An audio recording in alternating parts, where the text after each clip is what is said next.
Good morning, everybody. Welcome to IGN's reveal of Destiny 2 gameplay. I'm Damon Hatfield. I'm joined by one of IGN's many Destiny experts, Jose Otero. Thank you very much. Good morning, Jose. Good morning, I hope everybody is feeling good and is excited. In just a few minutes, about 15 minutes exactly, Bungie is going to pull back the curtain on Destiny 2. While we wait for them to get ready, we're going to break down everything we know about Destiny 2 already, and then I'm going to grill Jose on what he is hoping to see today. But we also want to hear from you today and this morning. If you have any questions or comments or concerns, tweet them at IGN with the hashtag Destiny2Live. Just like Jose is demonstrating here. And we'll share them here on the show. And then about at 10 a.m. when Bungie's presentation starts, we're all going to watch it together. We expect it to last about an hour. And then after that's over, stick around for our post-show coverage. We'll be breaking down everything we just saw with Jose and Sean Finnegan, one of the members of our Fireteam Chat Destiny podcast, will be joining us here to break down everything afterwards. And then our coverage will continue throughout the day. We've got boots on the ground there at the event. Fran Mirabella, the other guys from Fireteam Chat are all there. They're going to be playing Destiny 2. They're going to be sharing their thoughts with us later today. Those punks. But tune in for that. It's some really exciting stuff coming in. But first, Destiny 2. What do we know so far? Oh, man. So Jose, what do we know? We already know it's coming out this year. Yeah, that's right. September 8th, if I'm correct. Yeah. Yep. Mm-hmm. Okay. It's going to be set 1 year after the events of Rise of Iron. Okay. Right? There's a new villain, right? This, Ghaul is called his name? Ghaul, from the Cabal race, which if you've played Destiny, you're familiar with the Cabal by now. But this hopefully hints at more of the Cabal having a more active part in a campaign, because I haven't really had one really since the original Destiny launched in 2013, September 9th, if I'm correct. It's a day and 3 years later. Yeah. Yeah. So the Cabal has attacked the last city. The Guardians have been stripped of their powers. That's right, yeah. Because everything you've been working on for the past 3 years is all being taken away. It's not going to carry over, right? No, that's been blown up, which is a really smart story angle to do that, right? Like, they basically wanted to sort of cut the ties between the two games. You can tell that at least the sentiment from Bungie was not to be tied to original Destiny, instead start over and come up with something new and come up with stuff that's exciting. And being shackled to what the original game was, maybe that means that all bets are off and everything can change, which is kind of exciting. So you don't mind the fact so much that none of your stuff is going to carry Oh, over? no, it hurts. Okay, it does. It hurts because I'm still working on it as part of revisiting Destiny with part of this final event that's going on, the Age of Triumphs.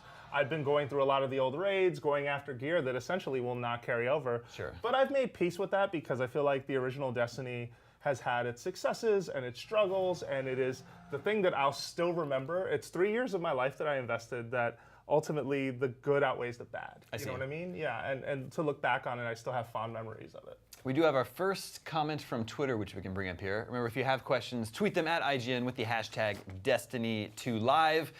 This is Fred Sullivan, who says, I want strikes and raids to be more complicated, larger in scale, and longer. I'd also love if the Fireteam size were increased. Jose. Yeah, no, I mean, who knows? That could be a possibility. I mean, you got to remember that when the original Destiny came out in 2013, it came out on PlayStation 3, Xbox 360, and then PlayStation 4 and Xbox One. PC wasn't even in the picture. And so you had to deal with, and regardless of the end product looking as good as it did, and I think it looked great, I think the art direction was fantastic, it was still held back by having to run on prior gen consoles. So now look at the future. Look where we are today, where the game's going to launch on PC, it's going to launch on PS4, Xbox One. We also have Scorpio coming out this year. We also have PlayStation 4 Pro out in the retail space.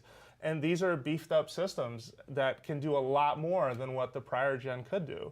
So I'm excited to see how Bungie taps into that. I think he's right. Strikes were really repetitive. I don't know if raids can get more complicated. I was going to say sometimes raids, it depends on the skill of your team, clearly, but I think that they had a great balance on raids so far, and I'm almost afraid to suggest they get harder, because in some instances, they were pretty tough. Now tell us about Luke Smith, the director of Destiny 2. That's right. So in line with what we know about Destiny 2, Luke Smith, who previously led the raid team, so he was on the Vault of Glass team. Raiding in Destiny is sort of the first time that an action or sort of shooter tackled the fundamental concept of what a raid is. Raids typically associated with MMOs, with more RPG-like systems.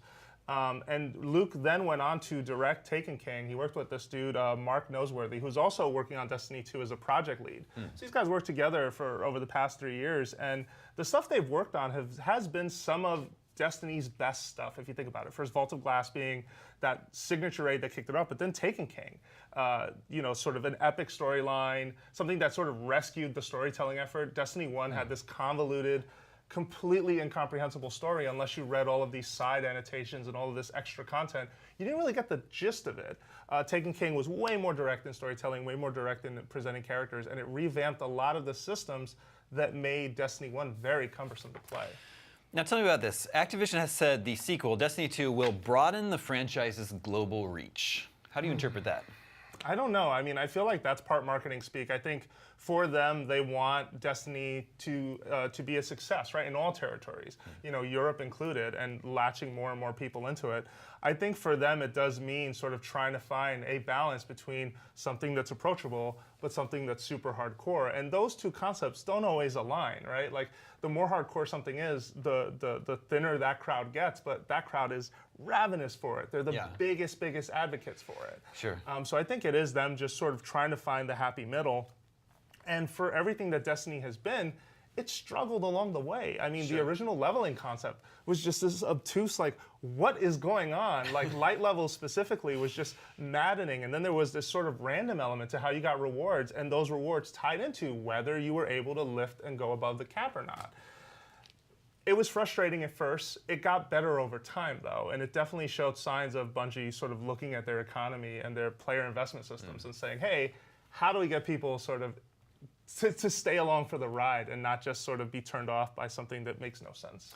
Well, people who are into Destiny are pretty hardcore about it. Yeah, and the game sort of encourages that returning every day, right? Running through the loops.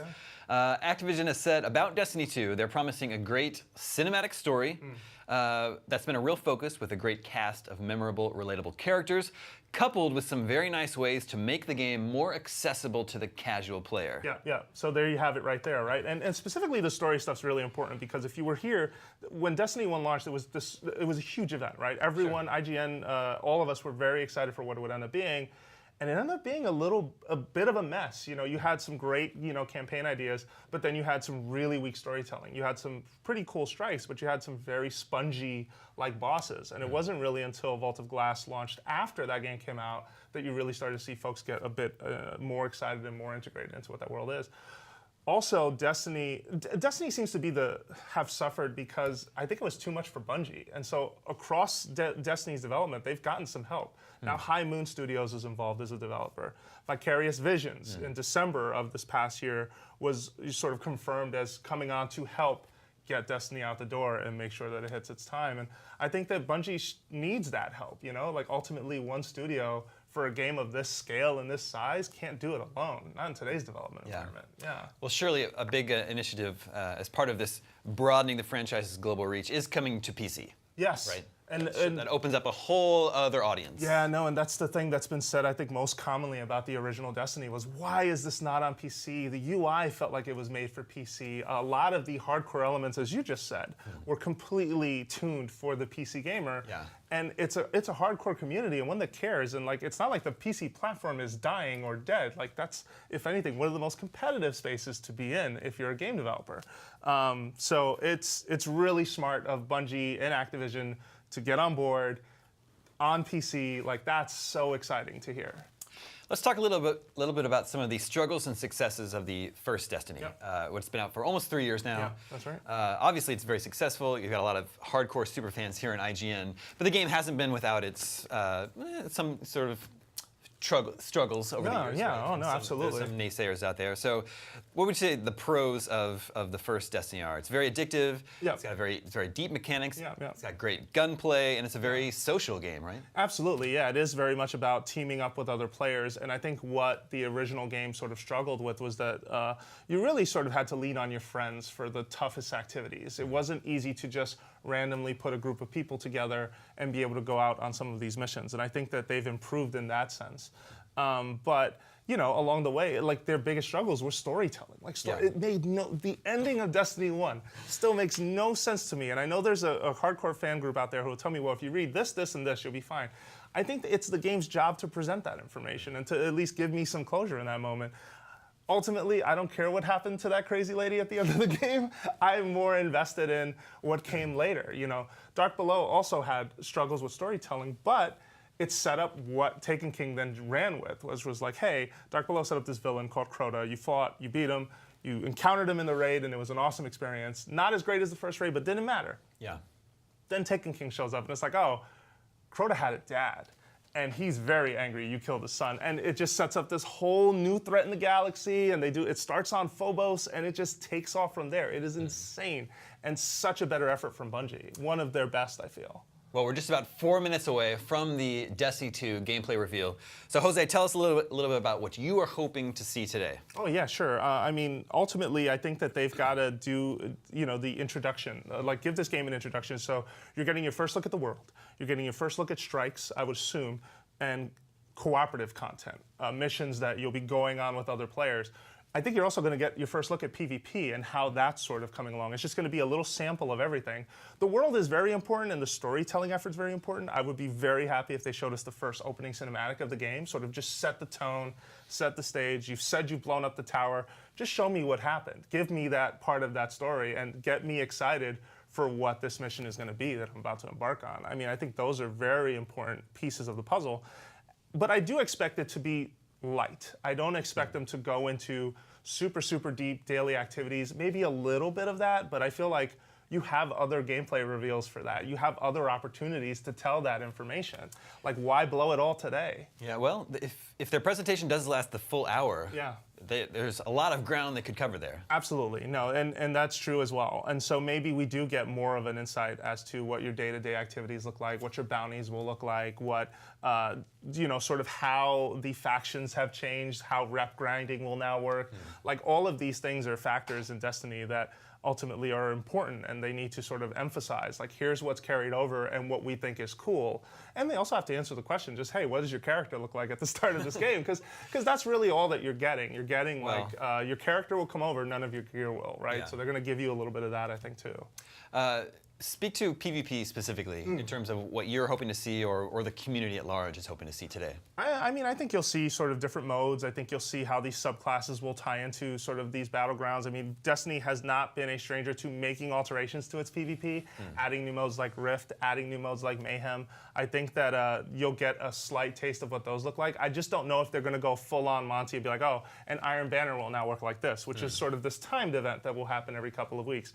Or, oh, here's what Trials of Osiris looks like on the weekends. I just don't think we need to go that far. But maybe they will. You're right. It's an hour-long stream, and it's exciting because I'm like, what are you just gonna show gameplay for an hour? Because sign me up. Like, I'm there. Yeah.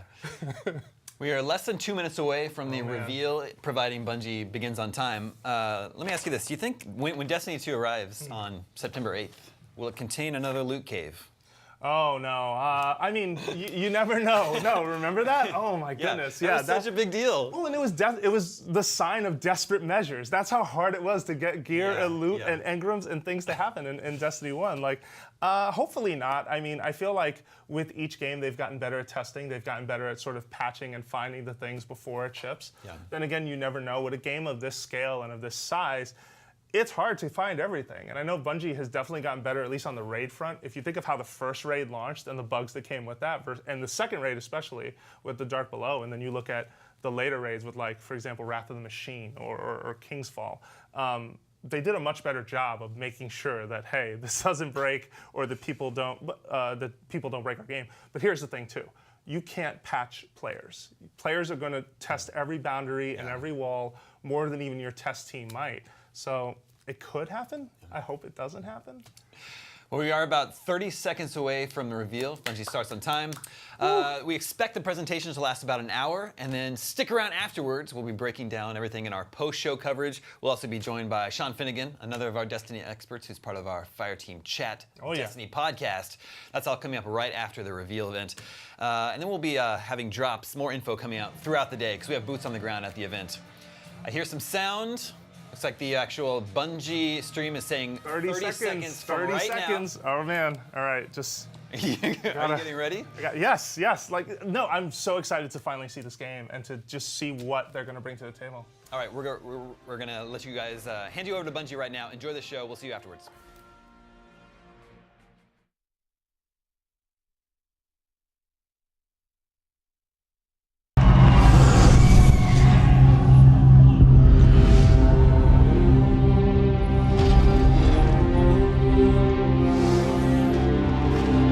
what makes a guardian a guardian?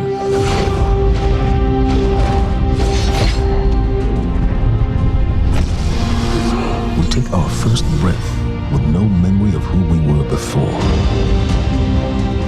Yet, we are inexorably drawn to the light.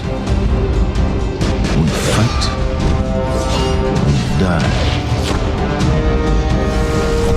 and we live again.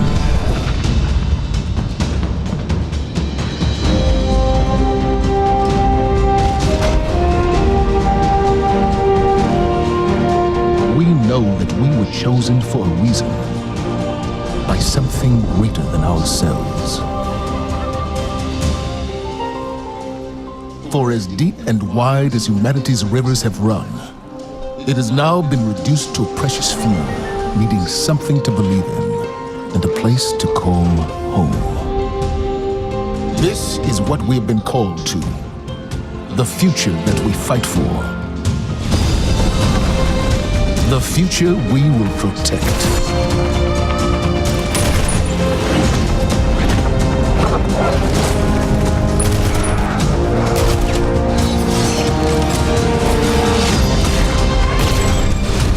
Shaped by the fires of each new battle, we are forged and sharpened into what we must become for the fight ahead.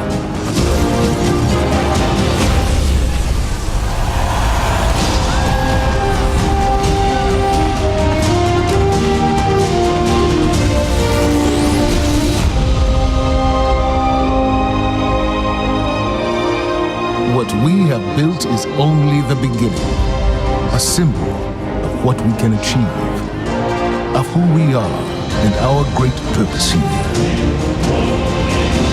But the day may come when we will be tested, when all we hold dear is threatened. And then we will see what each of us is truly made of.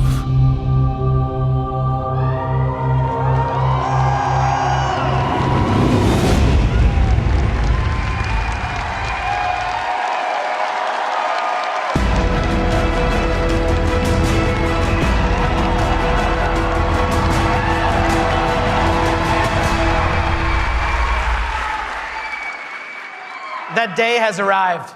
That day we've been waiting for. When we were talking about the slide setup for today, we've got a pretty cool presentation. We're like, hey, Luke, what do you want to put behind you? We're up on the stage. It's like, just can you put like a big ass 2? Just, yeah. Huge. It's like the giant. The reason why is because the 2 is a reminder. It's a reminder that Destiny 2 is going to be a new beginning for everyone. It's a convergence of veteran players like yourselves and new players into our universe. It's a chance for us to welcome the game into new audiences and communities, like the PC, where Destiny 2 will be available for the first time.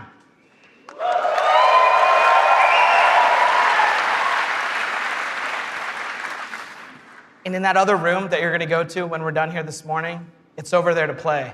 It's got all kinds of cool stuff in it. We think it's pretty amazing. I'm sure you're gonna tell us what you think about it too. I know. Read about it on Reddit. To us, a sequel just represents an opportunity to start fresh. It represents a chance to welcome new players into our worlds, into the amazing Destiny community that we're all a part of. The second thing I'm going to talk about this morning, as I am the last barrier between you and seeing the game, is the vision for Destiny 2. As we've been building this game, there have been 3 things that are rattling around our heads.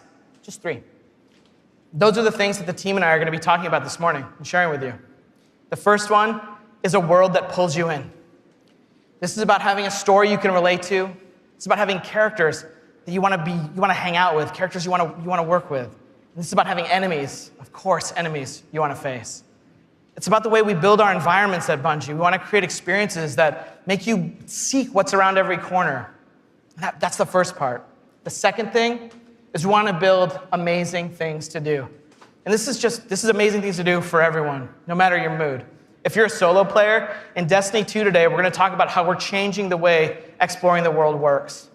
If you're a competitive player, I'm sure there are some people who enjoy Crucible in the audience. I saw Triple Wreck on a flight. If you're a competitive player, we've rethought the Crucible from first principles. We're moving all activities in PvP to be 4v4. We've rebuilt the sandbox in a bunch of ways for smaller team formats. We've done this because we want to create a sense of mastery. In order to master anything, you need to understand it. And that understandability comes from a whole bunch of stuff that you're going to get your hands on later this morning. The third part here is cooperative. Everyone knows I like the cooperative part of Destiny. And in Destiny 2, we have a ton of new public events, we have brand new strikes, and of course, there's a brand new raid. And we're going to show it right now. No, we're not. Of course, right? I talk about the raid last because it leads me to my third point this morning, which is about there's always someone to play with. This is a big one for us. The raids in Destiny 1 couldn't be experienced by everyone. 50% of people who reached the level cap organized into fire teams and completed a raid. This is amazing. I think this is almost a miracle. Because whether you did it through your friends list or the communities that you formed, or used out-of-game applications to build fire teams and take on these incredible challenges, or, as I know, pull the network cable from Crota. I know, that's like a year one deep cut. So is that. But that means tons of players, 50%, never had the opportunity to experience Destiny's most unique content. And that miracle that I talked about, the half of you who've played, that's not good enough for Destiny 2. So this morning, we're going to talk about how Trials, the Nightfall, and the raids will finally be available to all players. Destiny 2's vision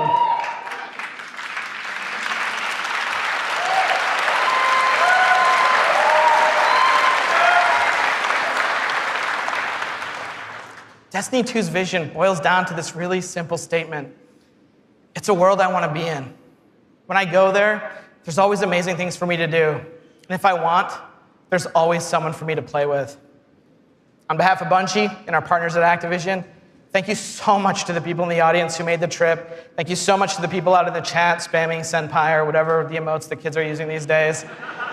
I don't know, I'm too old for that. And to everyone else who spent any time in our worlds, thank you. The wait is over. This is Destiny 2, and this is Homecoming.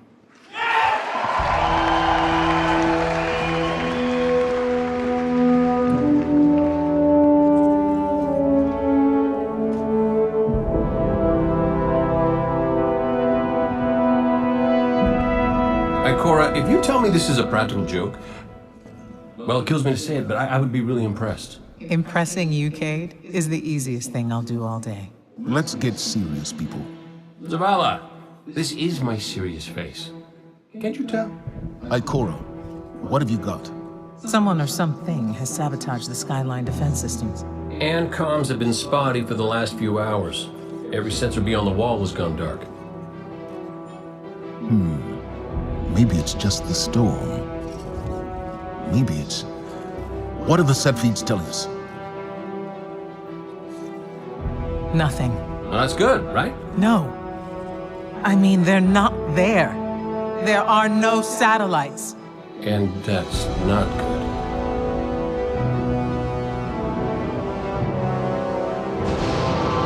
Battle stations!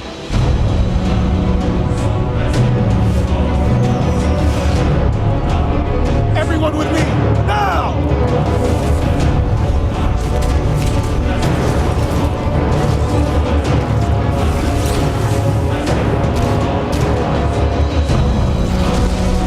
Hang on!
trained, but we are better. We will hold this line until the last civilian is safely away.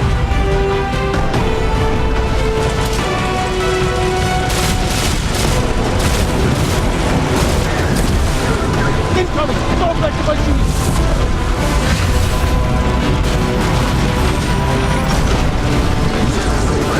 Forward! Guardians of Leader! Need to find the speaker.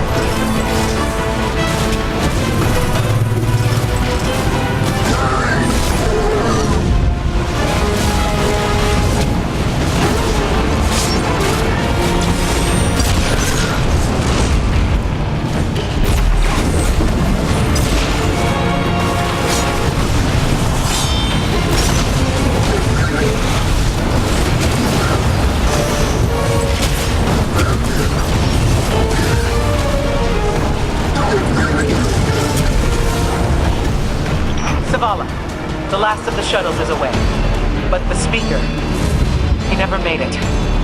I'm going to look for him. I've got the plaza. Go with Ikora. Find the speaker. We're on it, Commander.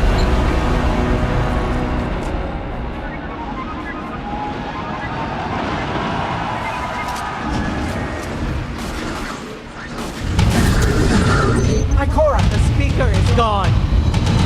Red Legion, you will take no more from us, and you will find no mercy in me.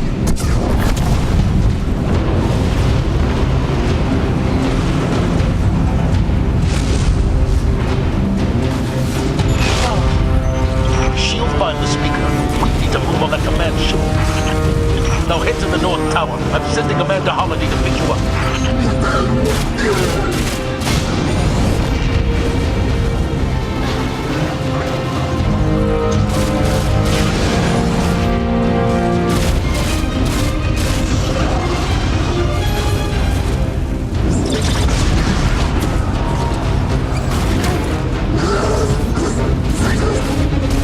Amanda's inbound. She'll drop you on the command ship.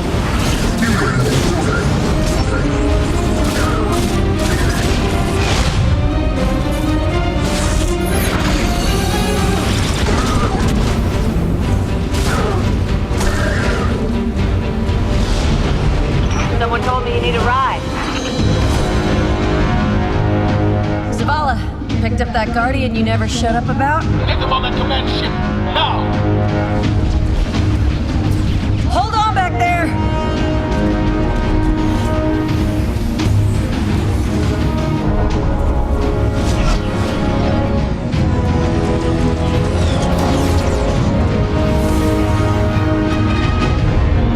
Come on, big guy. Do something.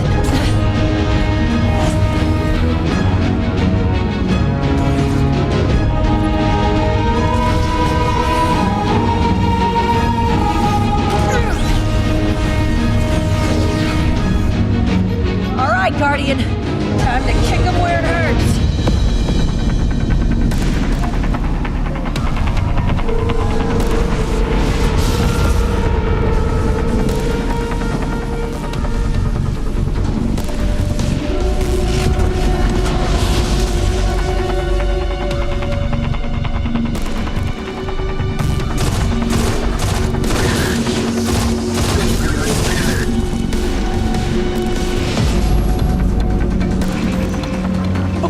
The shield generator should be at the bottom of the ship.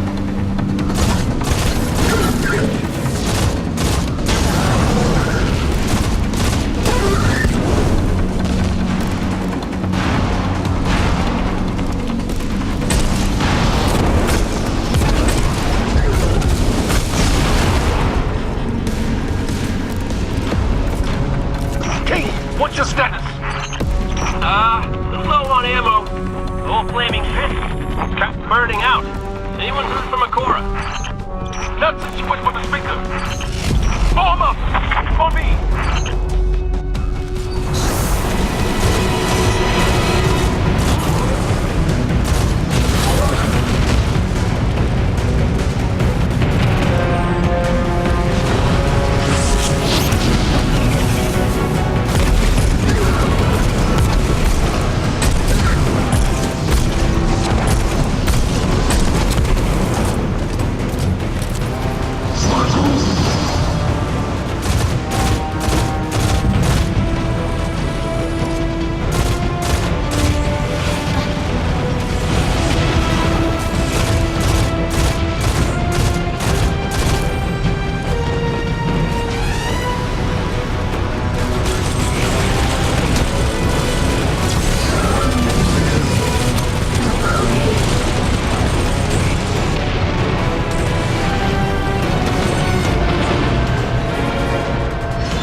shield generator should be straight ahead.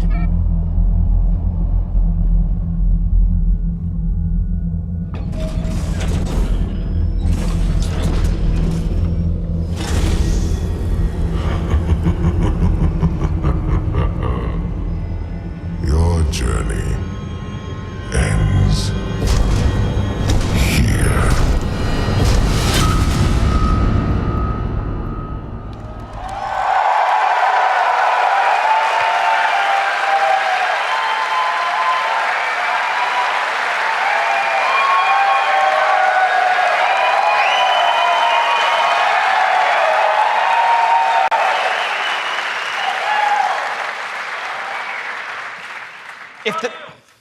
Thanks. If the giant burning 2 isn't enough of a clue, spoilers, we lose. Despite the awesomeness of the Dawnblade we just looked at, we're defeated in our backyard. Earth's last safe city is safe no more. Destiny 2 is a game that opens with loss. In one fell swoop, players will lose their powers, they'll lose their home, and maybe the saddest of all, they will lose their vaults. I just need a minute for Fatebringer. Okay. And it's all taken by Dominus Gall, the leader of the Red Legion, who you just got introduced to at the end.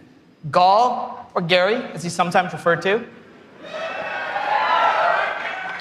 Gall is here for a simple reason. He's been raised since he was just like a little turtle, just a little guy, to believe that he and the Red Legion should have been chosen to receive the Traveler's power. Gall believes in a better class of Guardian. He's here because he believes the Traveler, in choosing us, made the wrong choice. And in Destiny 2, Gall intends to show the Traveler the error of its ways. Humanity, us, we're just in the way. The game opens with loss and becomes a game about recovery. Recover your powers, become strong again, reclaim your connection to the Traveler, and find powerful new gear, weapons, armor. Recover the Vanguard, those 3 characters we just saw, Zavala, Cayde, and Ikora. They're all dealing with this loss just like we are, and in different ways. Zavala, the leader of this whole thing, is having an existential crisis.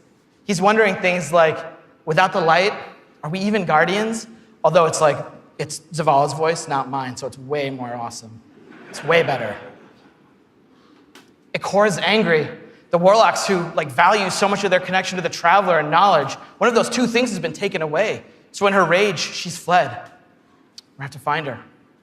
And then Cayde, sort of plucky hunter leader. Cayde goes off and does the least expected thing of all.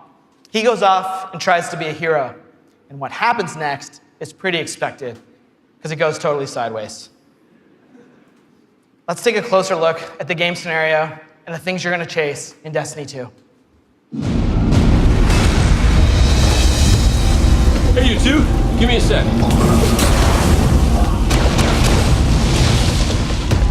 Zavala's doing the hero thing in the plaza. Me? I've got a date with whoever's behind this. It'll be a short date.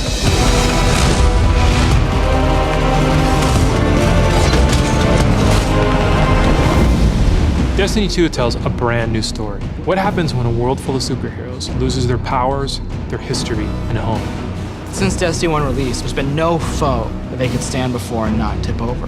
Whether it's Crota, Oryx, spider monsters, whatever. But in the opening of Destiny 2, players realize there is in fact a foe who has the power to not only take everything you own away, but to take your power away.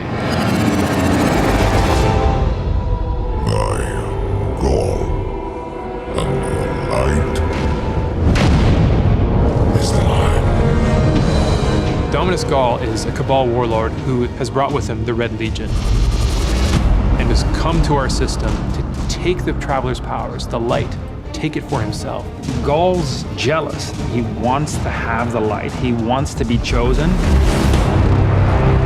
Gall is a different villain. He's not a psychopath who just wants to erase humanity off the face of the earth. He feels like this is something that is owed to him because of everything he's been through. He's a villain who you're like, yeah, this guy kind of has his stuff together. He's more like Alan Rickman's character from Die Hard. Like, minus all the Britishness.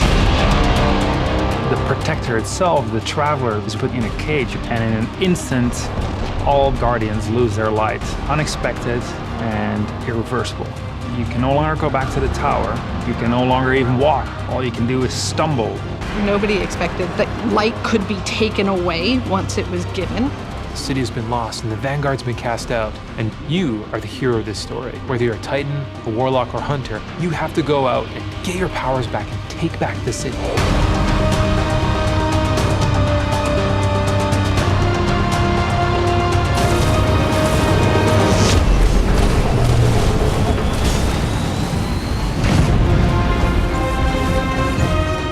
Whether you're playing Destiny today or it's going to be your first foray into the franchise, Destiny 2 is a new adventure for everyone. It's a fresh start for all players. Destiny 2 has an all-new cinematic campaign.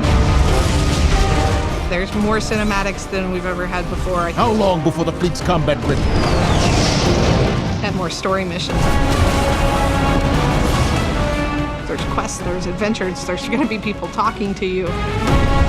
Let's bring them home, you and I. All new worlds to explore. We've got cooperative strikes for 3 players, new Nightfall strikes, and a brand new raid. And in Destiny 2, we built you all new weapons, all new armor, and a pile of brand new exotics. We also redesigned the weapon slots. They're gonna have a kinetic weapon, an energy weapon, and then a power weapon. Power weapons are things like fusion rifles and sniper rifles and grenade launchers. In that energy slot and the kinetic slot, you can have the same weapons. The new weapon plan was designed to provide players with more freedom and more choice to use the stuff that they love.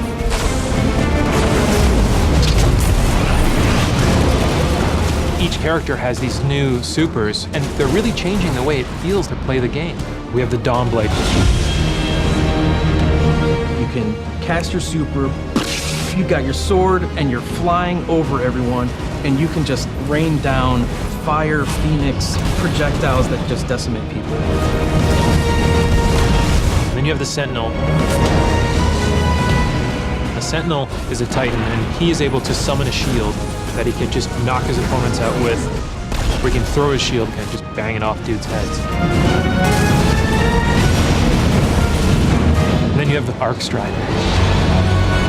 They summon this mystical staff and wield it like a crazy acrobat, cracking enemies in the head. It's awesome.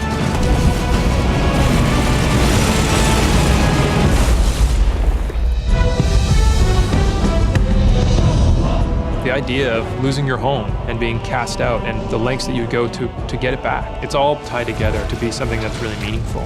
The sense of starting as an underdog and climbing to a great height is really fun.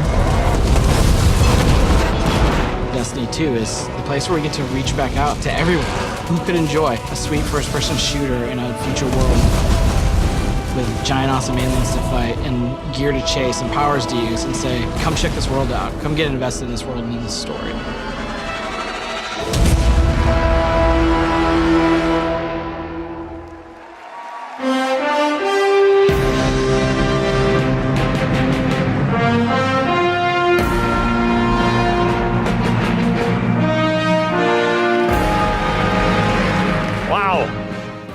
All right, are you guys ready to check these worlds out?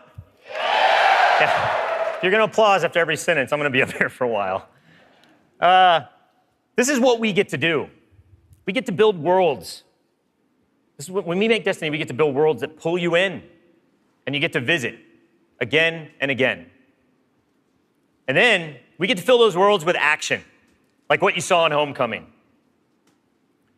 I have 2 kids, and just like you guys, they play Destiny a lot. I can tell, don't worry. Especially the guy with the Titan armor on. And my oldest plays a lot like I do. He's a solo player. He loves the campaign. He loves story missions. He patrols the wild as a lone wolf, and he loves it. I think I said that a few times. My youngest likes to compete. He's always in the Crucible. You guys know the feeling.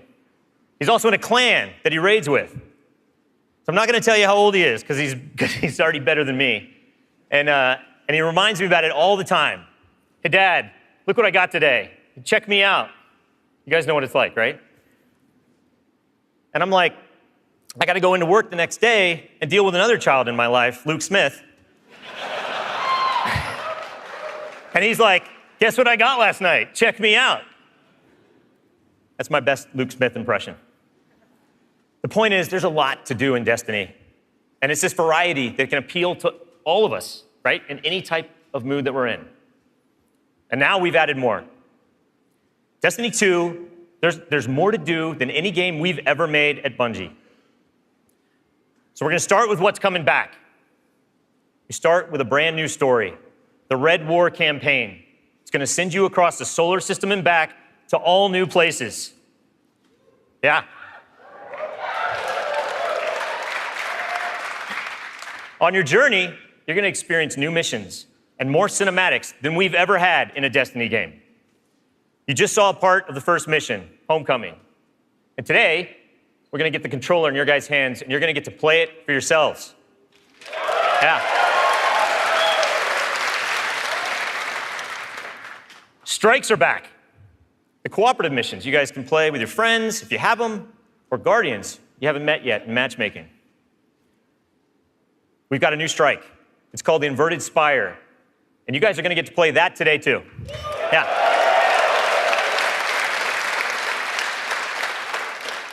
It's going to take you to one of the new worlds, Nessus, through Red Legion territory and into a Vex stronghold, where you're going to fight a 3-stage boss. It's pretty sweet. And then there's the Crucible. Yeah, I was going to ask. PvP players, thanks. A competitive multiplayer, the place that brings you into combat with the most dreaded opponents in the world of Destiny. You guys. Like Luke said, we've made some big changes to the Crucible in Destiny 2. We're building it for PvP players. It's now 4v4 across all the game modes. Yeah. The new HUD's got information about your opponents, like whether they have their super ready, whether they picked up power ammo, all towards the same goal, to make it an experience that's easy to get into, but it's hard to master. Yeah.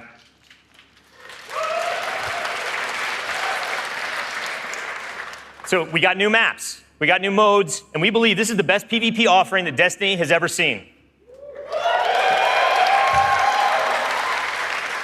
Today we're introducing one of the brand new modes. It's called Countdown, the first ever attack defend mode in Destiny. Internally, we've had some pretty intense play tests. And today, well, you guys are gonna get to play that too. So, yeah.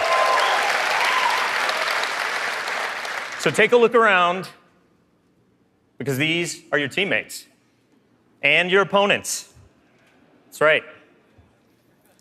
Of course. Any day. Of course, we have a brand new raid. Yeah.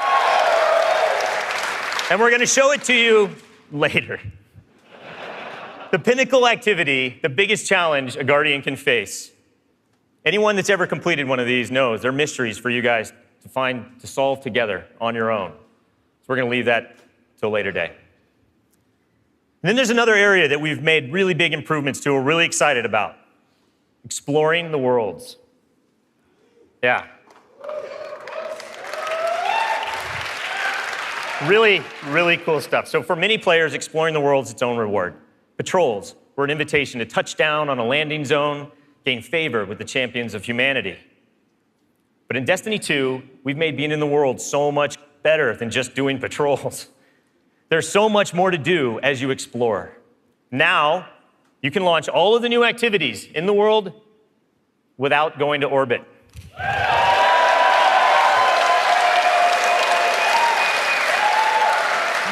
Yeah.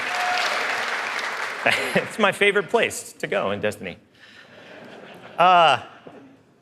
There's still patrols, ambient encounters, materials and chests for you to find, public events that now have heroic objectives, but now they're adventures, treasure maps for you to follow.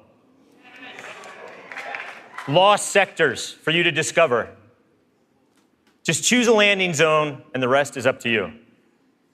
You're going to meet new characters in the world. They have their own story to tell. They're going to send you on those side missions, adventures. The adventures are filled with new mechanics, new encounters. They're going to take you to new places, and each have their own rewards that's going to make your Guardian stronger. These same characters are also going to mark your map with mysterious locations to discover. These we call lost sectors. When you descend into these dungeons, you're going to find a cache of treasure and a boss that holds the key. Yeah.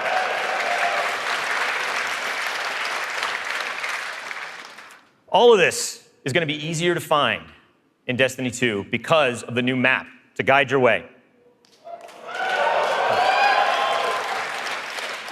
You can choose to play the way that you want. You can search for lost sectors, complete adventures, rally to public events. They now show up marked on your map where and when they're going to happen.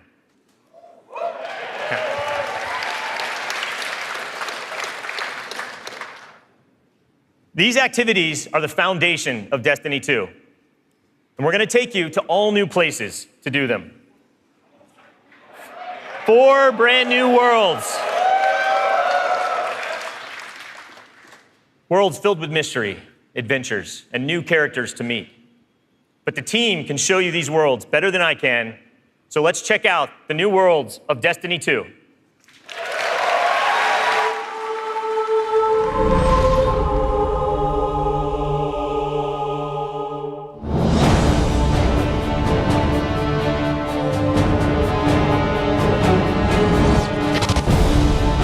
We have these incredible worlds to explore. There are all new destinations, new planets with incredible spaces and secrets hidden. Now we have stuff tucked around every corner, under every locked door. There's something there for you to find. The map is a huge part of this new player experience for Destiny. Now you can actually go directly from one planet to another planet without going to orbit first. You can just open the director, pick your new destination, and go straight there. It's about getting you into the action faster. We want to remove as many barriers as we can between your gun and the enemy's face. Everything you're doing on every destination is about getting more powerful, and it's about getting the band back together. The Vanguard have been scattered, and as a player, it's your job to go out to these mysterious destinations and gather them back together. And everywhere you go, it's about growing more powerful and learning how to go back and take back your home from Gaul.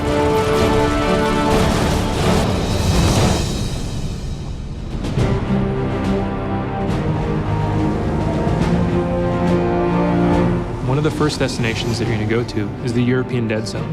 This is an incredible place, the largest destination we've ever built, easily, maybe by a factor of 2. And we have found a refuge where we've built a camp. It's the place where humanity stops fleeing, and it's where they decide to, plant a flag, start getting strong again.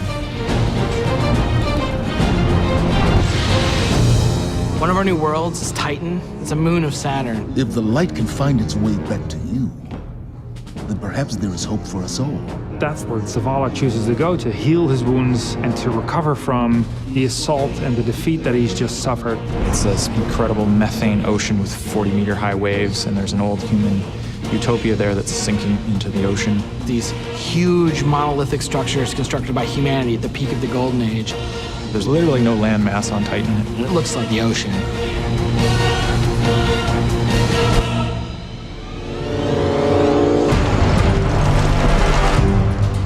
Come on, I don't know how long this portal's gonna stick. Cayde is on a planetoid called Nessus. It has been totally occupied by the Vex. They have transformed it almost entirely into one of their machine worlds. It has its own native vegetation, and the landscape has these incredible canyons. They're actually based off of this word I will mispronounce called Tepui, just like these Brazilian plateaus. And then we go to Io, which is this sort of sulfuric yellow moon of Jupiter. Io is the last place in our solar system that the Traveler touched before the collapse happened. And you can imagine that a place where the Traveler once appeared has a bunch of mythology and lore and mystery surrounding it. It's a very sacred place to Guardians, and particularly Warlocks, and particularly Ikora. This is where I return.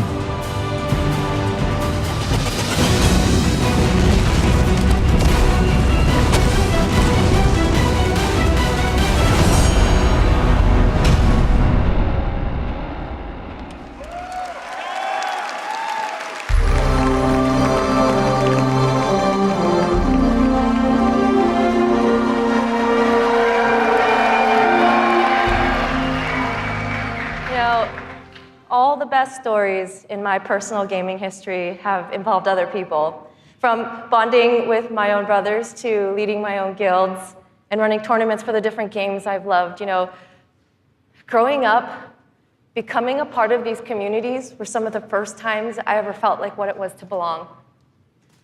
And I'm incredibly grateful for the friendships that have come from playing those games and the impact that they've had on me. You know, over time, I've come to understand just why games are so important. Games are the best medium for bringing different people together.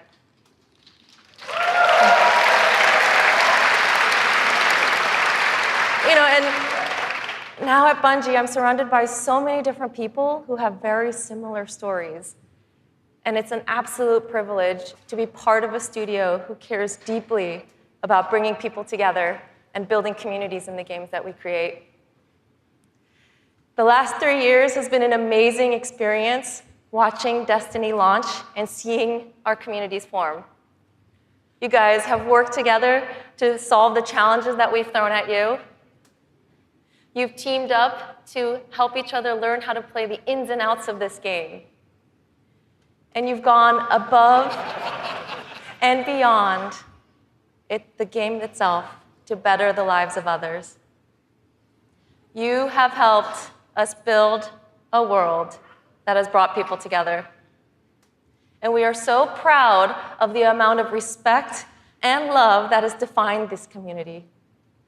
So many lives have been changed by you, and they will continue to be changed.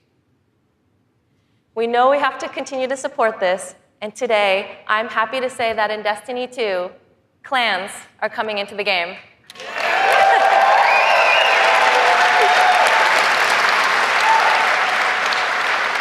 Now, for those of you who are unfamiliar with clans, they're optional teams that you can join, making it easier to play with other people. For me, playing with my clan has been core to my Destiny experience, but up until now, coordinating with my clan had to happen outside of the game. With Destiny 2, we're bringing official clan support into the game. We want it to be easier. We want it to be easier for you to manage and grow your clan. So we're adding in-game rosters, we're adding tools you need to build your fire teams, and custom banners for you to help shape your shared identities.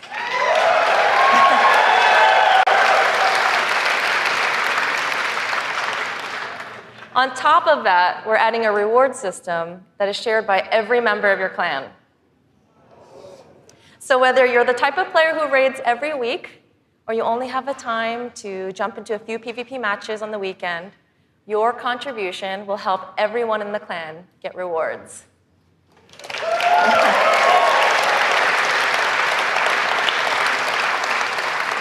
Now, we realize that joining a clan is not for everyone, and that's okay.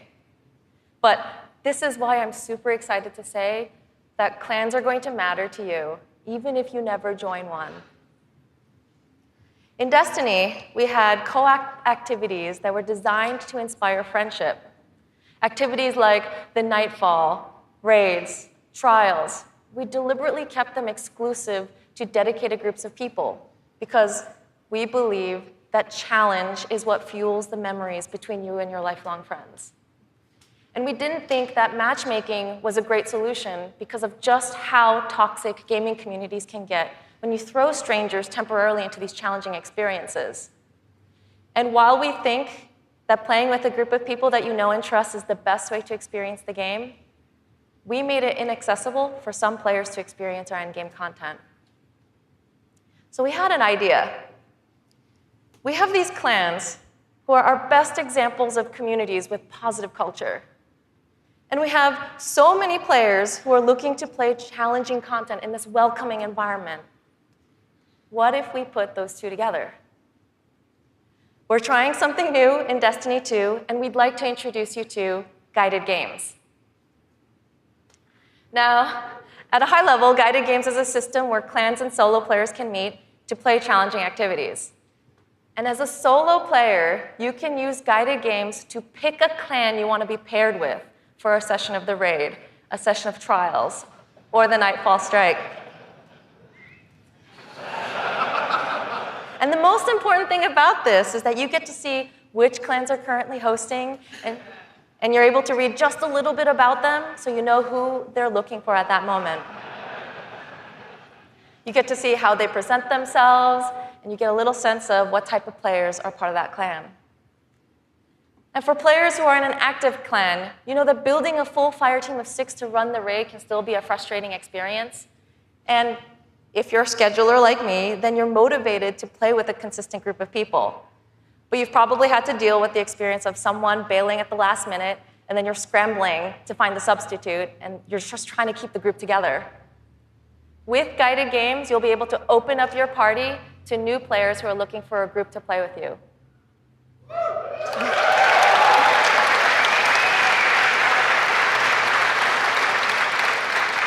Through guided games, clans are now the foundation of the community that leads every player to all the most challenging content. And while we're really happy to say that everyone is going to have a chance to experience everything that Destiny 2 has to offer, we're really more excited about who you're going to meet and how you're going to play together. We know there is a community for everyone, and we hope that in Destiny 2, we can help you find one where you belong.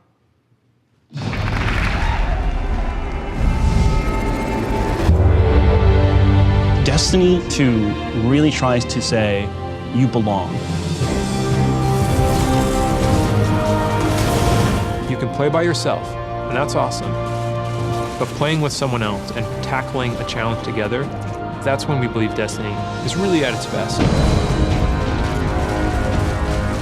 We've heard loud and clear from a lot of our players over the last couple of years that they really wanted to play in-game activities like the raid and the Nightfall strikes that require a group, but they just couldn't get enough players online at the same time. Our big challenge is like, how do you take the ease of matchmaking and how do you take the magic of community building and help people find the people that you will have a great time with?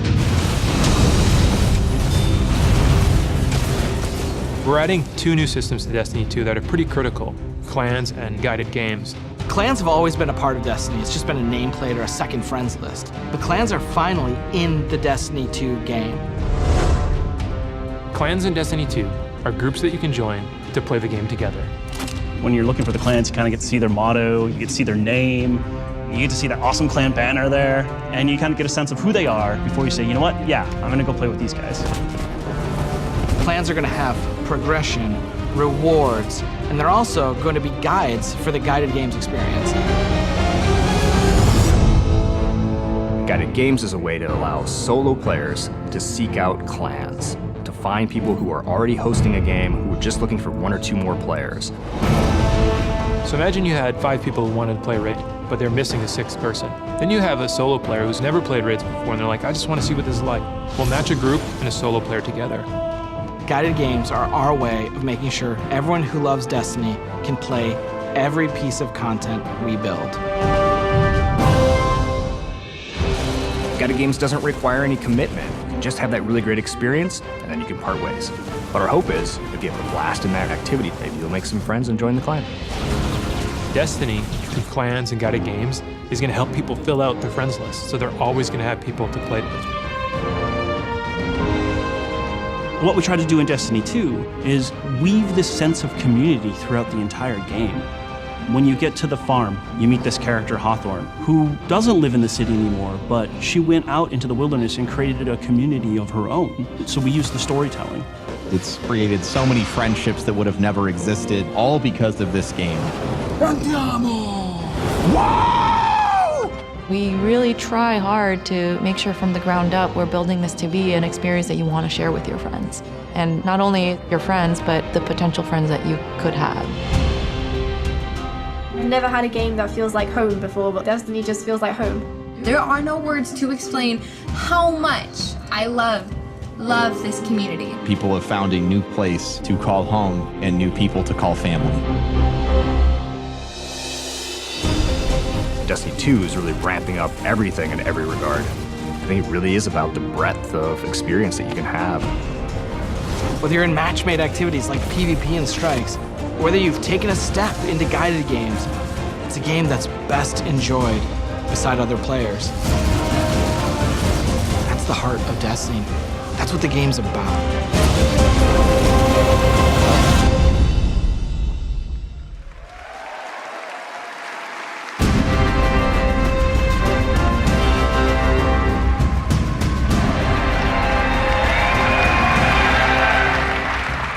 As you just saw, Destiny is a series that brings people together. It's allowed me to reconnect with an old friend from junior high, someone I hadn't heard from in almost 20 years. I was sitting at the Sony E3 press conference a couple years ago, and Destiny the Taken King was just revealed on stage, and my phone starts buzzing, and I look down and it's a message from this friend, and he's like, dude, do you know anything about this Destiny game? And I'm like, yeah, I know a little bit about this Destiny game. And since then, we've played the game together for dozens of hours. We've introduced our families in real life, and we've got the opportunity to laugh again, just like we did when we were kids playing Super Nintendo in his parents' basement. Destiny's also given me the opportunity to grow closer with my youngest brother. We talk on the phone now, almost every week. And for the first 10 minutes, instead of talking about our jobs or talking about our parents, we're talking about Destiny. We're talking about our Guardian's trials, where we've been in the world, the crazy loot we found, his story about how he got Gjallarhorn, the dudes he's been crushing in the Crucible.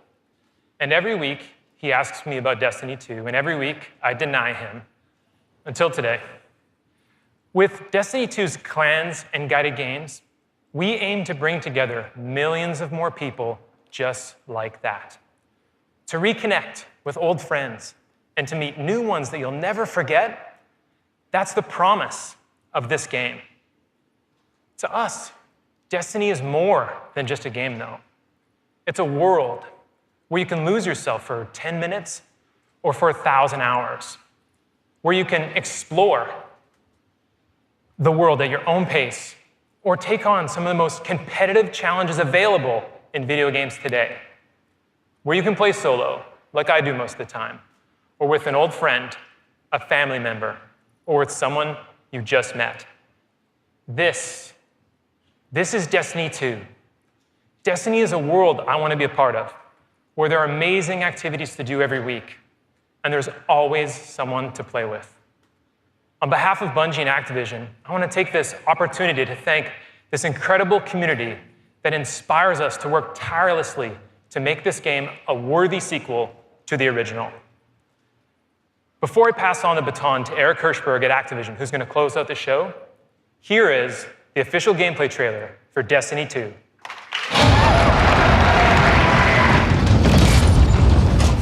Ikora, if you tell me this is a practical joke, well, it kills me to say it, but I would be really impressed. Impressing you, Cade, is the easiest thing I'll do all day. Ikora, what have you got? Someone or something has sabotaged the Skyline defense systems. Every sensor beyond the wall has gone dark.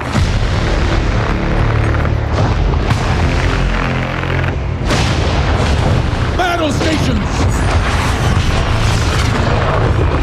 Everyone with me, now! Hang on!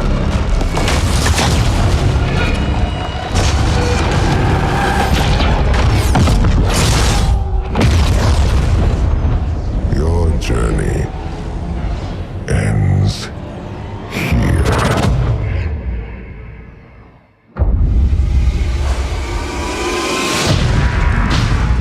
This enemy has taken our home.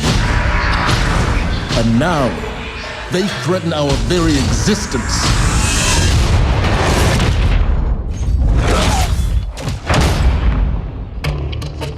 But if we attack together, we can take back our home, or we die trying.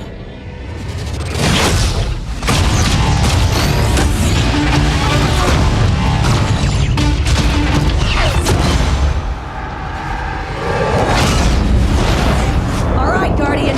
Time to kick him where it hurts.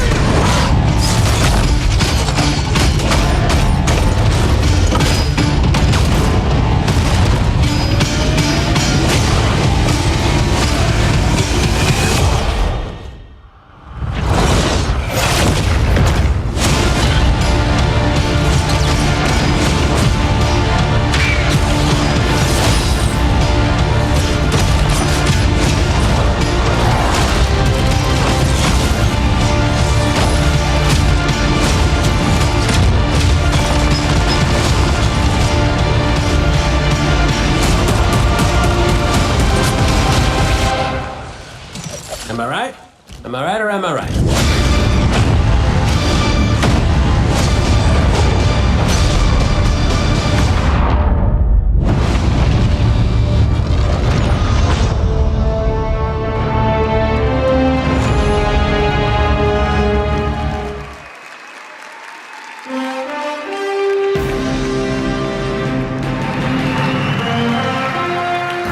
Was that awesome or what?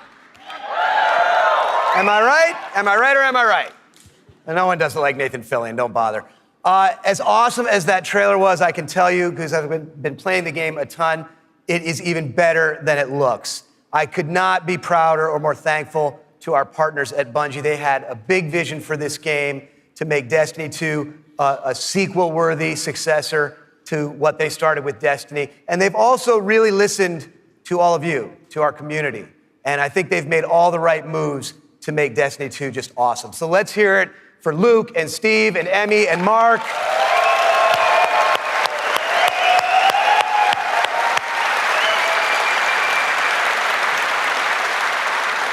And let's also hear for the entire Bungie team that they're representing back home, who are just killing themselves to make this thing awesome for you guys. Amazing work. Now, you know, long before I was a partner of Bungie's, I was a fan of Bungie's and their games, and it's just been an honor and a pleasure to call them our partners and to help them bring this vision to life. And for all of you who are here in person, in just a few minutes, you're going to be the first people in the world to put your hands on the controllers and get your hands on Destiny 2. You are going to play the first campaign mission that you saw at the beginning of the stream. You're going to get to team up with one another and experience a brand new strike. And you're going to get to battle it out in a brand new multiplayer map, playing a brand new multiplayer mode. So it's going to be a lot of awesome content. And for those of you who are watching at home thinking, well, that sucks for me, don't worry, we've got your back, because we are going to be hosting a beta later this summer, so everyone will get a chance to get their hands on Destiny 2 before the launch. Now, doing all this, bringing a vision and an undertaking as ambitious and huge as Destiny 2 to life, it takes more than just the great talent we have at Activision and the great talent we have at Bungie. It takes partners who also can see the vision and believe in the vision as much as we do. And we have a partner just like that in Sony. They have been by our side since really before day one. And these guys are, you know, legit. Some of the hardest core Destiny players I know are on the team that we work with at Sony. So they've been hugely supportive every step of the way of Activision, of Bungie, and of the Destiny vision, including today, because they're providing all of the slick 4K PS4 Pros that you're going to be playing on today. So a heartfelt thanks to our partners at Sony for being there with us. Let's hear it for them.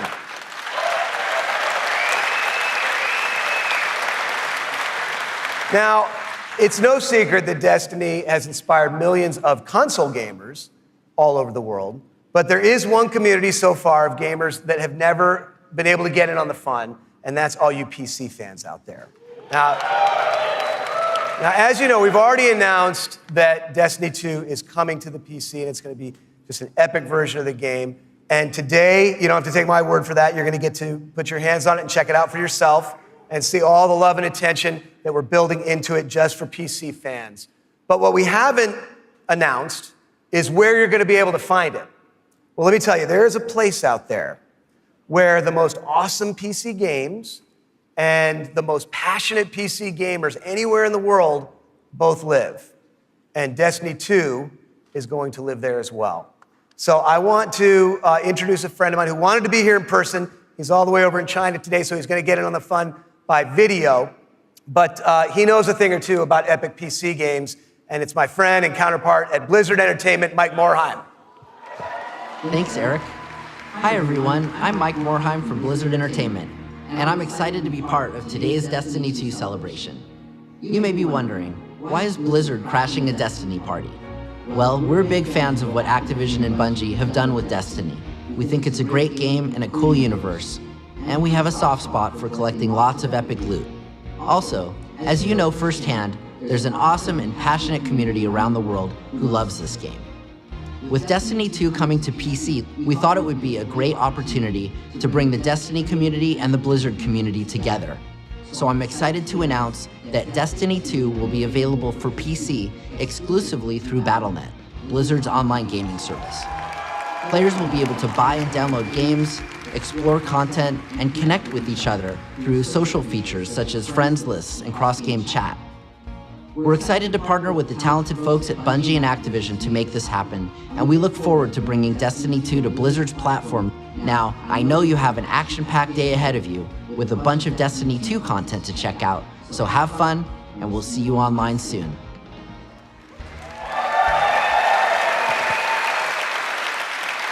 So thanks to Mike for helping us make that great announcement. Thanks again to our partners at Bungie for doing what they do and making an awesome game you're going to get to check out today. Thanks to the entire team at Activision for doing what you do and bringing this thing to life. But most of all, we all want to thank all of you here in person and all of you watching all over the world. This game is built on the belief that playing is always more fun when you're doing it with your friends. And in no time flat, you guys have made the Destiny community one of the most engaged, one of the most passionate, one of the most positive gaming communities maybe ever. So with that, for those of you at home, we'll see you online this summer in the beta. And for those of you here in the room, let's go play.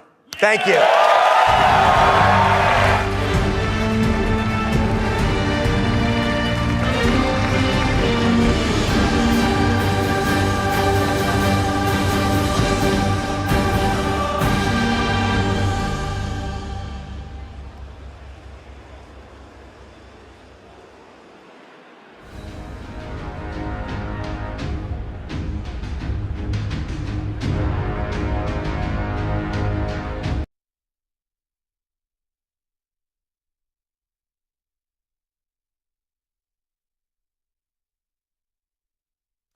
There you have it, ladies and gentlemen, Destiny 2. Whew. So much to talk about, digest, breakdown, which we're going to be doing for you right now.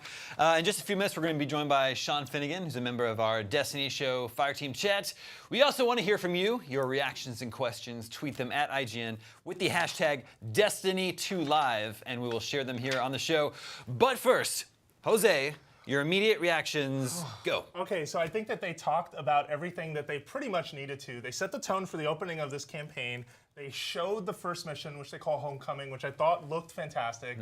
It is a way, and they had these cool call-outs to fans. You're fighting alongside the leaders of Destiny, and they've had sort of a back, they just never had a prominent role. They were always the guys who send you out to do things. You never fought alongside them. You never did things like that. I love the opening and just having that little bit with Zavala and how he is, you see sort of the tower getting sort of built and just jumping into that lore and into that world I think was really smart.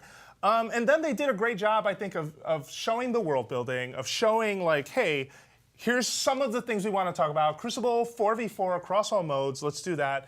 Hey, we have this concept called guided games, which I'm both happy and a little worried for. We'll get into that later. But I think that they hit on all the essential beats to make this a bit more accessible for people. Because we were talking about that earlier, right? Like, what does it mean when you say you are trying to bring together the hardcore, passionate crowd with new players that you're bringing in, both on the PC or across like different platforms? You know, you have your PS4 Pro, your Xbox Scorpio, whatever that ends up getting called. So I think they hit on the right beats and said things that I was excited to hear about. So props to them for that and showing a lot of it. The single thing you're most excited about? Ooh, oh man, what are lost sectors? And like, where do I even begin? Like, so this new area that you're basically discovering like dungeons and having like loot at the end and there's a boss fight. I hope the boss fight is cool. Like I have expectations there. I can't wait to see what that looks like. And if there's like a hidden schedule behind some of them that are only available at certain times, at certain places, certain days, that's cool to me. Well, we are joined now by Sean Finnegan, part of our Destiny Show Fireteam Chat. Sean, you're a big Destiny fan. What are your immediate reactions? I mean, I am super hyped. I went into this with very tempered expectations because I'm the type of guy who doesn't want to get overhyped for things, but I could not really contain my excitement. I was smiling ear to ear throughout that whole gameplay extended demo. It was super cool to see the tower in total shambles, new supers in action, new weapons, and just these familiar zones. skinned and totally different and playing in a different way. Yeah, absolutely. I just asked Jose this. What was your favorite, the thing you're most excited about? Again, I was kind of a hater about this because I've kind of thought we needed to tone down the use of supers in Destiny 2, but man, those new supers are awesome, dude. That was my number 2, like absolutely my number 2. They Yeah, look like, fantastic. of course we had to see Warlock gameplay first. I'm just, I'm kind of a Warlock hater, but it is so cool to see them raining down Hellfire from the skies with the sword, like at the Dawnblade super. It just looks like a ton of fun. It looks like it's going to be very fun to play. Yeah. So you guys are both hardcore Destiny fans. I want your reactions on clans and guided games. So I think that clans, Destiny's needed this. I mean, for a game that wants to be so social, you needed a place for people to connect and for people to find and form these groups together and not have it live on Bungie.net, but have it actually integrated into the game. I think this was an important step for them. I think that guided games sort of feels like Tinder for clans because you don't want to commit, but you're looking for just sort of some kind of a relationship where you guys can go out and get some higher end activities done. But maybe you haven't found a clan that's right for you. So you're swiping through and sort of checking out a bit of a profile info on them. How loud, or like basically, hopefully clans in the Destiny 2 universe are just gonna present themselves honestly. Because if you're loud and raucous and that's what you're looking for, be upfront about that so people will sign up for that. If you're a group that just wants to help out the beginners, make that your message as well. And I think that that's an interesting way to position that. So if you guys are part of a clan together, how do you feel about total strangers joining your clan? I think this is the right implementation for getting that in there. You have the ability for a clan to seek out an individual player, and if you're an individual player, you have the ability to seek out a clan. This is the best possible solution no matter which part of the game you fall into, right? Yeah, I didn't want matchmaking myself. Like, are you on that? Yeah, I mean, so I'm on board with that mentality. They addressed it a little bit during the stream, but there is a little bit of a toxicity when it comes to these multiplayer games. When you don't know the people that you're getting involved with and you're putting them into a very tense and difficult situation like a raid or like a Nightfall. So I think that this is the best possible solution where you can kind of look through the people that you want to add to your fire team if you're a group, or if you're a type of player, you can specify the type of clan and the type of activity you're going to Yeah, I do hope though, like we do see what does feedback look like there, right? Like sort of like when you take an Uber or a Lyft, you know, during your day. Like what is your player rating, and will the experiences that you have, will those folks then be able to just vote and say, yeah, this guy, pretty cool, this Finnegan. Like if he's looking for a guided game, I recommend him. Versus there's gonna be nightmare scenarios where people jump in to get an activity done, and either the clan is trolling or the guy who joined is trolling. And we've seen plenty of that already with some of the Destiny organizational type things that folks have tried, right? Like LFG and just trying different like online alternatives today. You yeah, get I mean, trolled you remember in the early days of LFG, you couldn't get a group unless you had Galahorn. Yeah. And I think that that is the type of thing that Bungie wants to avoid. Yeah, I think obviously, obviously as players, we want to know more about this going in. I think that there could be some things that cause me hesitation about how those things are implemented. But by and large, I'm really excited to see how they put this together, because I do think that it is mostly the right solution to get players together in the game. Yeah, and definitely to get more people trying the higher end activities, because that's a huge barrier, right? I mean, they let off the presentation with only 50% of the player base was able to complete and finish the first raid, which is great. Yeah, the first raid, like, what do you think about subsequent raids? Probably even less, right? Probably way lower than that. But then if you slice into like how many players are returning, maybe it balances out. But it's still that idea of, you know, Destiny has some great activities that a lot of the player base wasn't seeing. Sure. And that's unfortunate. Now, what do you guys think about the news that on PC, it's going to be available exclusively through Battle.net? So I was in the control room when this happened alongside big PC fan James Duggan, and he was wigging out because this is a big integration. Blizzard's Battle.net has like great reliability, great service, great functionality, and this awesome community that's developed around awesome multiplayer games like StarCraft 2 and the original StarCraft Brood War, obviously Warcraft 3 before that, and obviously now Overwatch and Hearthstone in the esports scenes. To have Blizzard sort of take Destiny under its wing and help foster that community in a brand new way on PC, I don't think there's a better company, maybe outside of Valve and Steam, where this game could exist. Yeah, no, I completely agree with that. I mean, you're talking about some of the proven, most hardcore, most just dedicated players in the games that Sean just mentioned. Like, having those tools was really important for the PC crowd. And Bungie, I don't think Bungie and Activision were going to build those from the ground up. I mean, let's be honest. That's a lot of work. Like, having just the history and the experience that comes with Blizzard and Battle.net, that's huge. Jose, I know you were excited about the new map that we're seeing and these 4 new worlds. Can you? Yeah, sure. So just talking about like the European Dead Zone, right? Like, and Yeah, then that's so claiming it's the cool. largest space we've ever made. My assumption was that's the new hub space. That's your new social, like where you'll sort of meet up and meet people. Like, I couldn't quite tell because they've taken out too. Like, no more going to orbit. That's gone. You can just go to the places you need to go. And the planets themselves, you know, having Titan, having Io, having Nessus. I was a bit disappointed that the art direction, for example, on I think it was Nessus, just reminded me a lot of Venus and reminded me a lot of spaces I've seen. Rainy, water-based. Yeah. Well, and that was the thing that Titan did for me instead, though. Just seeing like it was this huge storm and everything on the water, and you're just like, wait, how am I supposed to get around? That's crazy. I was a bit conflicted, but I was interested to see more. Yeah, I'm super interested in these new worlds. I try and have some perspective on this. Like, we're seeing 1 or 2 shots of these environments and making judgments based on those. I'm sure that, like the new European Dead Zone, these spaces are going to be huge and explorable and have a lot of variation. I just love this idea of the Guardians expanding throughout the solar system. Like, I think there's a great opportunity for Bungie to kind of give players different types of things to do and different activities in these new worlds, and hopefully expand on that going further out to the further planets later on. Yeah, no, completely agree. And I think too that you're absolutely right. It's still just very early to tell, and who knows what other secrets are there. How do lost sectors sort of play into that? Because are they on these worlds or are they sort of in between? What is that art direction? I will say though, the art direction is still fantastic. Yeah. Like Bungie knocks it out of the park consistently. I felt like they always had great art direction with Halo. They've consistently held that up with Destiny, and here we are with D2, and you're seeing structures and environments and places that are foreign and are alien, but look just incredible. Like, I love how it looks. And not even just incredible because you're right, they do look great, but also consistent. Like, it all feels part of this immersive world where all the pieces and elements and armor and characters and weapons all feel like they're part of this same universe. And that's not an easy thing to come No, that's really hard to do, actually. That consistency is something that when you see across other games when they get it wrong, you kind of wince for a second. You're like, ugh, what is that? Whereas every piece of gear, and they showed a lot of it, like in subtle ways, right? Oh, like man, every time they showed a Guardian, I was just like, oh, I gotta get closer to my TV. That's a submachine gun. What weapon is that? Like, oh my. So Activision has talked a lot about how they want to broaden the franchise's reach, and obviously bring it to PC is a big part of that.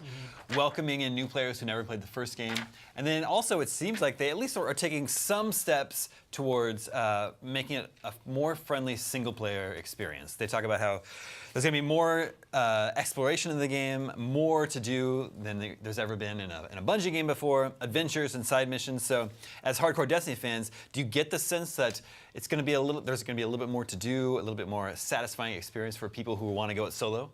I think they harped on it a lot, and I think that yes, the answer is there's going to be plenty of stuff to do for the lone wolf players that are out there. One of the big criticisms that we had about Destiny's open world before was that aside from the original game where you played most of the campaign, after you hit the level cap and the light cap, there was almost no reason to go back into the overworld and explore those. One, they were pretty small, they were focused, they didn't really offer much outside of the ways of some quests and public events, and now that we have this new integration with the map, that's going to highlight all these new cool things to do. There's both incentive on the developer side to stock that world full of new events for players to explore and find, and then as a player, when you pull up your map or you're seeing it on your HUD, these new things for you to explore and find, and the possibility of rewards, that's going to encourage you to go out into that overworld and find all these cool new secrets. Yeah, and I'm curious what they keep talking and harping on, the idea of, and it's in the marketing too, what the world looks like without light, right? A world without light. And sort of the traveler, the source of your Guardian's powers is taken away. Like, well, what does that mean for the campaign and for the early activities? Like, are you setting us all back to zero to then make it easier for these new players coming in because they won't have that same grasp of how your different elements work, how your different super abilities work, how you can sort of manipulate and play with different fields to mess with armor and agility and aspects like that. I wonder if that's the big reason for the reset too, right? Like, it's not just get rid of all the gear and make them start fresh, it's also make everyone start on the same page. Yeah. I do wonder if, remember in when Taken King introduced the new subclasses, there was a part of the campaign where, depending on which class you were, you went off and did a specific quest to attain your new subclass. I wonder if the game starts off like that, because a world without the Traveler, a world without light, correct me if I'm wrong, but doesn't the light power our supers. So does That's that what mean I'm no saying. supers? Yeah, no. Like, what does that mean? Like, is I- it more like a regular shooter at the start? Because I mean, in that gameplay demo, which I imagine is the way the game starts. That's probably the very first mission. Yes, yeah, Homecoming, yeah. We're seeing supers being used. So what does that mean? Are we going to have to earn them back in subsequent missions? I'm very interested to see more about Well, that. I think you're right about that a little bit, because when you look at the new worlds, right, and they seem to be sending the leader of a Guardian to each one, whether it's to find themselves or to recover or to make mischief if you're Cayde 6. But I like this idea that you're probably going to have to earn it back. I think that opening mission did a great job of like showing off super abilities and showing off just everything that made Destiny interesting. But it's also funny, it's full of some hidden fan service, right? Like, the first thing you have to do is repel 3 waves of an attack, which you've been doing for freaking 3 years. Yeah. I'm like, thanks, Bungie. Way to send that one off. And then they show Sweeper Bot, like, in the hallway, and everyone went nuts in the audience. And if you're a new player, you're like, what is everyone cheering about? Why is everyone happy that about this there? sweeping bot? Yeah, so I thought that was really, really interesting stuff, but great fan service for people who have been along this journey, and if not, a great way to introduce these characters to folks who have no idea who they are. We do have a question from Twitter we can bring up now. Remember, viewers, if you have questions for us, you can tweet them at IGN with hashtag Destiny2Live, just like our friend Lance Hughes did. We got no specs. Or no beta date. They just said the beta's coming this summer for people who pre-order. Jose, how do we feel about that? Yeah, I gotta be honest. In my excitement, I'm really glad for that tweet right now, actually. It is true. No spec, no word on if it's 60 frames. I doubt it is, because I think that would have been said. So it's presumably going to be a 30 frames per second game. No word on beta date yet, but I think that you can get the beta date announcement out at E3. You can say, okay, and on Sony's stage, we're here to announce the Destiny beta begins July or August or what it ends up being. I wouldn't be surprised if it's like July. On the spec side, though, yeah, I have to agree, that is disappointing. Like, for some folks, they do want to know what the advantage of being a PC player is going to look like versus if I own a PlayStation Pro or if I own even a default Xbox One or a PS4. Unfortunately, that was not answered during this presentation. I would still keep an eye on IGN because there will be conversations, interviews. Later today, Fireteam Chat is going to get together, and they're going to have a lot to talk about. They've played it, they've seen it up close, and they're probably going to talk to people. So those answers will come. Yeah. Well, looking ahead to E3, which is just a couple, 2 or 3 weeks away, that's probably the next time we'll get an update on Destiny 2. We know that Bungie is sort of aligned with Sony for marketing purposes, and PlayStation's going to get some like downloadable content first, timed exclusives. So I wonder if Destiny 2 will be part of Sony's press conference at E3, and that's when they'll want to announce the beta. Yeah. No, I completely agree with that. Sony and Activision and Bungie have had a very strong relationship through the original Destiny. I mean, fun fact, Sony publishes Destiny in Japan. Right. No other publisher picks that up because Activision doesn't publish normally in Japan. Usually when Western publishers go over there and have product, they'll go through a different publisher or distributor through that side. Fun fact, Square Enix usually publishes Call of Duty in Japan. Oh, yeah, there you go. Great example. So, yeah, that bond will continue to grow. Hopefully on Sony's stage they show some of that more PlayStation exclusive stuff. It does leave sort of a sore spot for if you're an Xbox fan, and I hope that they find an elegant way to address that, because if I'm on an Xbox One, or if I'm on a 1S, or if I'm planning to get a Scorpio, like, what is my advantage to playing Destiny on there, right? Also, Bungie needs to answer the question, if you're playing on PC, on Xbox One, and on PS4, can your character just transfer between all three? That is not an answered thing yet as well. And, you know, for someone like me who had friends in both ecosystems, at least on Xbox and on PS4, that was a huge pain in the ass. Like, just having to start a character from the ground up, level them up, get them up to the highest light level to then go out for high-end activities, and having different gear among both, kind of a bummer. Yes, there's a small segment of the audience that's going to be doing that, but I still think it's worth doing that. What about cross-platform play? That I don't think's a thing. I would be genuinely surprised. I mean, would love it, but on the PC side, for example, you couldn't do it for Crucible because just PvP alone, like no way. Like every time, mouse and keyboard win. This is not. It ain't even up for debate. You know, like there's no point in that one. But for some of the co-op driven stuff, maybe. But I don't think that happens. Okay, let's summarize what's new in Destiny 2 and what's returning from Destiny 1. Oh yeah, sure. So what are the big new features that you noticed for Destiny 2? Oh man, I mean, takeaways. Number one, just new subclasses, right? And seeing them in action was very cool. And each one had a very heroic sort of spin on them, right? With these Titans that have the Sentinel and having the ability to throw, your shield. And you have the Arcstrider. Yeah, very Captain America. Then you have the staff wielding Hunter and sort of the Arcstrider. And that was very Aquaman to me. I don't know, personally. But then you had the Dawnblade, which was the Warlock. I like that they're finding fun uses for melee combat, specifically within subclasses. And it kind of started with Sunbreakers, if you know what that is from the Taken King. But that's cool to me. Then you had Lost Sectors, which I'm really curious. I hope that is the coolest thing about Destiny. The post-game mysteries or the things that you'll discover along the adventure. Obviously, the game's going to have a campaign, but here's an opportunity to really find special loot, find special places that you can take other people to in order to get high-end, really cool gear. Exotics will probably be tied to that in some way. Those are the most powerful pieces of gear in Destiny. Then you have, you have 3 new planets to explore. That's very cool. And the idea that the campaign is tied into sending a Guardian to each one. You have clans and this idea of guided games, which I am personally excited for, but it's probably the biggest hanging question for me outside of specs and things like that, which I know, I trust we'll get those answers. I want to know what those ratings look like. I want to know how they're going to sort of monitor that, because the internet, for all of its friendliness in some corners, and Destiny fans are passionate and want people to experience things. I mean, our own Lucy O'Brien wrote a feature about how welcoming that community was for her with the first game to help her get involved, or I think it was with Taken King, I can't quite remember, but she still had that experience. And I think there are Guardians and clans out there that are going to facilitate and push for that. But what happens when they're a troll clan? Is there a way to combat that and make sure those guys don't ruin people's fun? That to me still needs to get answered and fleshed out. I see. They made a point of noting that Trials, Nightfalls, and Raids are going to be available to all players. That's right. Break that down. Why is that significant? How is that different from before? Yeah, just because you had to be the highest level Guardian with the highest level gear. You had to have a reliable group of friends for Trials. Trials specifically was all 3 of those modes you just mentioned are some of the most hardcore activities in Destiny. And so there's trust falls involved with that. You know what I'm trying to say? There is very much, you need a group of people who you gel with, who you vibe with. It really helps when they're people you know. Because the minute things don't go right, the last thing you need is a team that tears itself apart, having arguments, having sort of violent and ugly sort of discourses online. I think it is in Bungie's best interest to try and facilitate groups getting together in Destiny to experience the end-level content and find groups they can play with. And to their credit, Bungie's been doing this for a long time and trying to get there.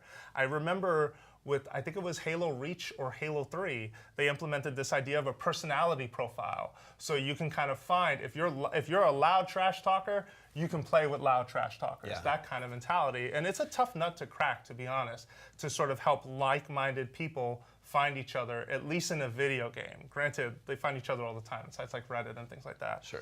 But yeah, I think that when you're putting as much effort into the end game stuff, into raiding, into highly competitive matches and trials, you need a doorway, an entry point. And I think that guided games and sort of using clans as the connecting tissue is a smart way to do it. Then as a hardcore Destiny player, what do you feel like is returning that's going to feel very comfortable for Destiny fans out there? Stuff they're not messing with. It's hard to say. I mean, I'm not sure, because a lot of things are returning, but I don't think they were very clear on, will it be the same? You know what I'm trying to say? So for example, you still have your 3 standard classes, your Hunter, your Titan, and your Warlock, but do they fundamentally play differently now? I could not tell from that video. You had things like Trials, and the Crucible has been completely rethought, is what they're saying. Well, what does that mean? There's a 4v4 component across every competitive mode now. That's exciting, and that's what I'm happy about that, but at the same time, when you say you've rethought Crucible, what are you trying to say? I feel like that also wasn't answered very well. So I'm only listing things so far that I'm concerned about. I will say raids. Raids to me are the best part of Destiny. I am constantly excited for a new raid just because it is such an endurance trial and such a test of a team's ability to work together. That is what the raid does that no other shooter today does well. Yeah. And no one has an answer to either. I have not seen a shooter try to approach the raid yet the way Bungie does it. And I'm curious if Call of Duty zombie mode, for example, may try to pick up some raid-like structures and some raid-like abilities. That's the thing I'm most excited for and most comfortable with. But the rest, I still feel like they haven't answered enough questions to really tell me. They did tease a new raid too, right? They said details on that will be coming at a later time. Yeah, and traditionally the way they've always rolled with their expansions, and even when Destiny first launched, is that the game will come out first, and they give you an opportunity to reach the highest end of the end game content, and then they'll release the raid within a couple weeks. Yeah. That's just standard practice. Give folks some time to reach that plateau and then set them loose. Although they are also saying, this is open for everyone, so what does that mean? Yeah. I don't know. I'm really, really, really curious to hear what they have to say. We do have another question from Twitter we can bring up. Remember, if you have your questions, tweet them at IGN with the hashtag Destiny2Live, just like our friend Jason Supreme did. How expansive do you think the beta experience will or should be? So the beta's coming this summer. That's right. We don't know the exact date yet. We're theorizing maybe we'll get that at E3. Yeah. But yeah, what are you hoping to see in the beta? I mean, you have to give a sample of each experience, right? You're going to have to give them some worlds, some campaign. You're probably going to be able to play that homecoming mission yourself and maybe the first 3 or 4 campaign missions. How expansive I think it should be is a good question because they really have to do a good job of selling new players on it, right? But then again, it's a pre-order only bonus. So who are you really selling to? You know what I'm trying to say? I'm not entirely sure if they see it as an opportunity to just open the floodgates to everyone. So far, that's not the case. Yeah. So I'm a bit concerned, confused, but I do think it will have all 3 components of what Destiny is. It'll have that, sort of competitive side. It'll have the social element, and it will have campaign, which is important. Well, the people that are at the event today, including several members of IGN, are playing this level, I believe, the opening level of the game. Yeah, Homecoming, yeah. So that's one thing. And do you remember what they also said that they were going to be able to play today, that we're actually going to be able to report on today? Oh, yeah, sure. I think they said you're going to be able to play a strike called the Inverted Spire. They said that you'll be able to play Crucible, which for me mode, they had a new mode called Countdown, which was attack and defend based. We've seen a lot of shooters sort of mess around with that. Curious, again, see how sort of that plays and how that plays out. Destiny, for what you want to say about it, doesn't really have that. Those are at least the 3 areas I would expect to hear a lot from Fran and from Destin and from Brian Malkowitz and CJ Gibson are out there. So look forward to that later. Yeah, actually, there's going to be a live Fireteam chat presentation later on today, 8 p.m. Pacific, I believe. Right. So definitely come back for that.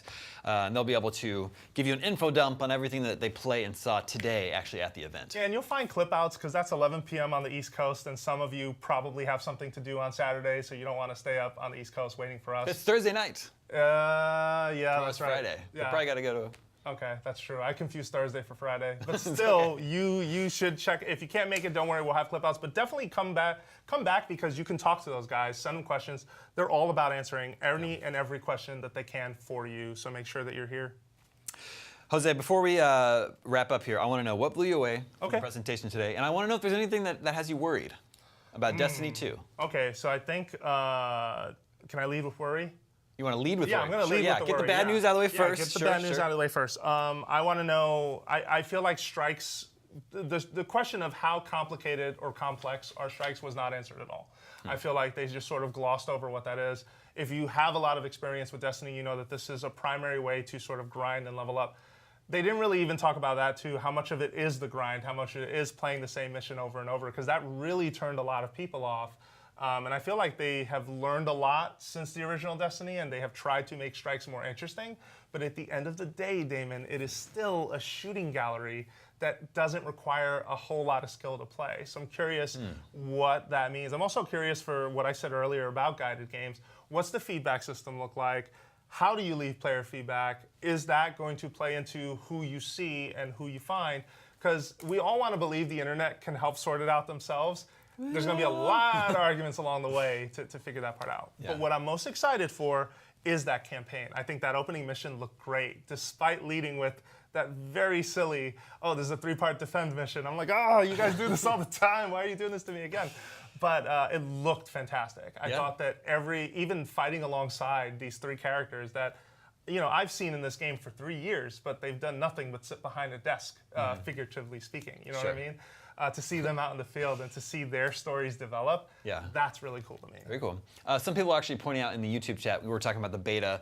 Apparently, pre-ordering just gets you early access to the beta. Oh, so it is for everyone. Yeah, so it sounds like it'll be opened up to the wider. All right, so open with beta that in later on. mind, So then you've that's got good a to lot of people to sell to. No, that's good. That's fantastic. We have another Twitter question we can bring up right here.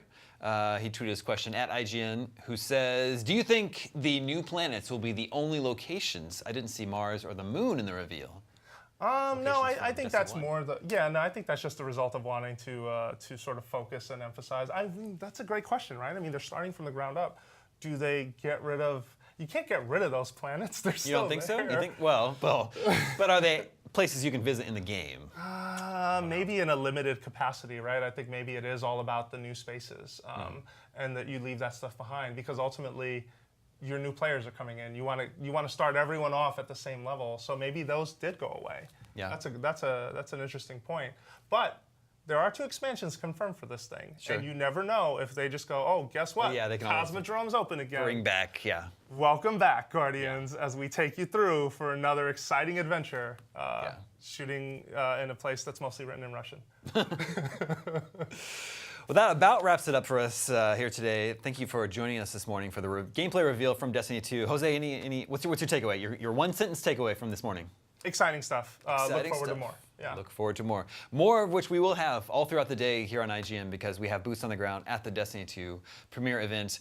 So look for articles on IGN throughout the day and then come back here 8 p.m. Pacific for a live Fireteam chat. That's our Destiny podcast. The members of Fireteam chat are at the event. They're playing the game and they'll be able to share all their thoughts on what they experienced with you later on tonight, 8 p.m. Pacific, right back here at the same spot. Be excited. That's going to be awesome. Make sure you're here. Jose, thanks for joining me this morning. Absolutely. Thank you. Everybody, thanks for tuning in. Have a great day.